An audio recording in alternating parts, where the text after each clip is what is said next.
rapid access to comprehensive oncology data and survival analysis. This is the Oncotoolkit. In the clinic, every second counts. And let's be honest, one of the biggest calls we have to make in GYN oncology is about secondary cytoreductive surgery for recurrent ovarian cancer. So let's jump right in and see how we can make that decision with evidence instantly. You know, for any of us who treat patients with platinum-sensitive recurrence, this is the fork in the road we face all the time. It is a really critical moment, and the path we choose here, well, it can change everything for our patient's outcome.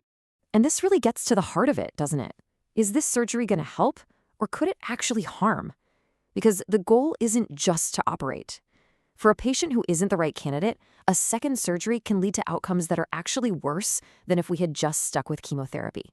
The stakes just couldn't be higher. And the evidence here is it's stark. This is from the AIO DESKTOP OVAR trial. Just look at this Kaplan-Meier curve. The blue line, those are the patients who got a complete R0 resection. Their median overall survival, 45.2 months. Now look at the red and green lines. Any residual disease and survival just plummets.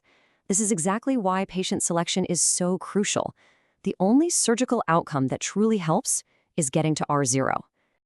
Okay, so let's really dig into this decision point. We know the goal is R0, so the big clinical question becomes, how do we get really good at predicting which patients can actually achieve it? And just so we're all on the same page, we're talking about secondary cytoreductive surgery, or SCS. For this group of patients, there is one singular objective: achieve complete cytoreduction, R0. That means leaving absolutely no visible tumor behind. Thankfully, we're not just flying blind here. To help us navigate this, the field has developed some really powerful, validated clinical scoring systems. These aren't just based on a hunch. They are built on solid data from major trials, all designed to predict the chances of a successful R0 surgery. The two big ones that you'll see in the literature are the AIO score and the iModel score. Both have been validated in these huge landmark trials. So let's break down how they each work. Okay, first up is the AIO score. This came out of the German desktop trials. It's a really strict all-or-nothing system. To be considered AIO positive, your patient has to check all three of these boxes: R0 at their first surgery, a perfect ECOG score of 0, and minimal ascites. If they miss even one of these, they're AIO negative. It's that simple. And that strictness? Well, it works.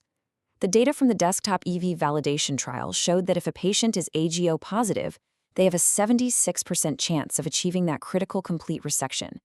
It's a really powerful and straightforward tool. Now, let's switch gears to the iModel score. This one's a little different. It's much more granular. Instead of a simple yes or no, it's a weighted score based on 6 different clinical factors. As you can see, things that carry a higher risk, like having ascites or a shorter platinum-free interval, add more points to the total score. The higher the score, the higher the predicted risk that we won't be able to get to R0. And all those points add up to this risk stratification right here. Now, the number you really want to pay attention to is 4.7. That's the critical cutoff. If your patient's score is at or below 4.7, they fall into this low-risk group, with an incredible 83 to 94% chance of a complete resection. But once you go above 4.7, as you can see, that probability drops off pretty fast. This is the kind of nuance that really helps us fine-tune our patient selection. Okay, so trying to remember all those variables, the different weights, the cutoffs, that's a lot to juggle in a busy clinic, right? And that's exactly where we bridge the gap from evidence to practical application. Let's see how the Oncotoolkit just completely automates this whole calculation for you. All right, let's jump into the tool itself. The interface is about as simple as it gets. You just go down the list and plug in the 6 iModel variables from these dropdowns, straight from your patient's chart. No need to memorize anything. And boom, with just one click, you get an instant result. In this example, you can see the score is 2.5, which is clearly classified as low-risk, good candidate. It even gives you the estimated R0 probability. It takes what could be a long evidence review and just boils it down to a single, clear action. But look, speed is totally useless if you can't trust the result. And that brings us to a core philosophy of this toolkit. We absolutely do not believe in black boxes. The math, the data, the reference tables, they're all right there for you to review. And here's that philosophy in action. Right below your result, you can always see the clinical context, the link to the primary source publication, and the actual formula logic. This means you can validate any result for yourself right against the original science. It's all about transparency.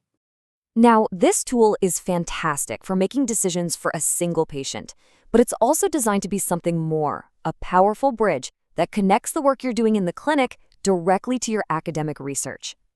So, with every single calculation, you can just hit save, and as you start building up a cohort of your patients, you can then export everything, all the inputs, all the scores, into a perfectly clean, research-ready CSV file, literally with a single click. Just stop and think about what that does for your research workflow.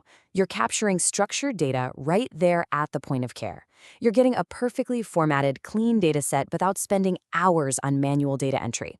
It creates this seamless pipeline straight from the clinic to your statistical software. And that CSV export is really just the beginning. The whole Oncotoolkit ecosystem has tools for what comes next. First, you can use the CSV polisher to prep your dataset and handle any missing values.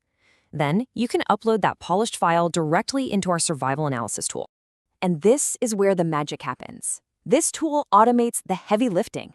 It generates your publication-ready Kaplan-Meier curves, your log rate tests, your hazard ratios, pretty much everything you need for a robust survival analysis. It really completes the circle, taking you from one patient's decision all the way to understanding an entire population. So that brings us to the final question. By making evidence-based decisions faster at the bedside and accelerating the path to meaningful research, this ecosystem puts some incredibly powerful tools right at your fingertips. The only real question left is, how will your next dataset help advance the standard of care?